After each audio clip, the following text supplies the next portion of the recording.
이발사에 대해 생각해본 적 있나요? 건물 안에서 들리는 비명소리, 나뒹구는 이빨과 넘칠 듯이 흐르는 피, 살인사건 현장이라고 해도 믿을 수 있는 잔혹한 현장입니다.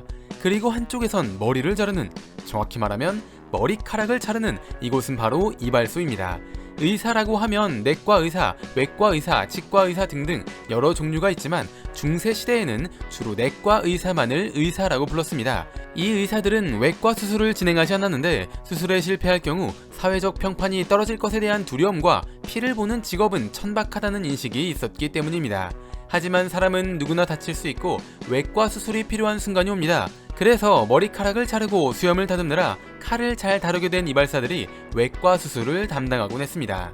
이발사들은 고름을 짜는 일부터 시작해 썩은 이를 뽑거나 상처를 꿰매고 붕대를 감는 일을 했습니다. 중세에는 몸에 병이 생기면 체액이 불균형한 상태이기 때문에 피를 뽑아 균형을 맞춰야 한다고 생각했습니다. 이런 치료 방법을 사혈이라고 하는데, 두통이 있다면 관자놀이에서, 간에 문제가 있다면 오른쪽 새끼손가락에서, 항문에 문제가 있다면 다리 뒤쪽에서 피를 뽑았습니다. 피를 뽑을 때는 칼로 직접 째거나 거머리를 이용했는데 역시 이발사가 이 일을 담당했습니다. 이발사는 실습이 아니라 실제 수술을 진행하며 피를 흘리면서 경험을 쌓아갔는데 사혈을 포함해 이발사가 진행하는 수술 자체의 성공률은 그리 높지 않았습니다. 그럼에도 이발사가 아니면 수술을 담당할 사람이 없었고, 수술에 실패하거나 신체 조직이 썩었을 경우에는 해당 부위를 절단하는 수술도 진행했습니다. 그래서 당시 이발소는 비명소리가 끊이지 않았고 피가 넘칠 듯이 흘렀습니다. 시간이 지나 의학기술이 발달하면서 외과 기술 역시 정교해졌고 대학에서도 외과 교육을 시작했습니다. 프랑스의 이발사였던 앙브루아즈 파레는 머리카락을 자르는 일과 함께 외과 수술을 하기도 했는데 특히 전쟁터에서 부상자들을 많이 치료했다고 합니다.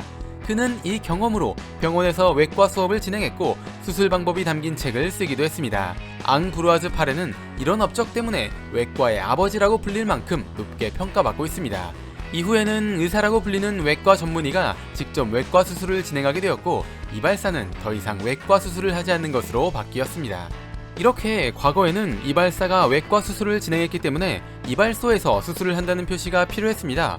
그래서 붕대를 상징하는 흰색, 정맥을 상징하는 파란색, 동맥을 상징하는 빨간색을 넣어 이곳이 수술하는 장소임을 알렸습니다. 지금은 미용실에 밀려 이발소 자체가 많이 사라진 상태라 원통 마크 역시 찾아보기 힘들지만 이발소의 역사적 흔적은 여전히 남아 우리 주변에서 함께 흐르고 있습니다. 뇌를 채워줄 은덩어리 지식들, 오늘의 은잡지 영상은 여기까지입니다. 시청해주셔서 감사합니다.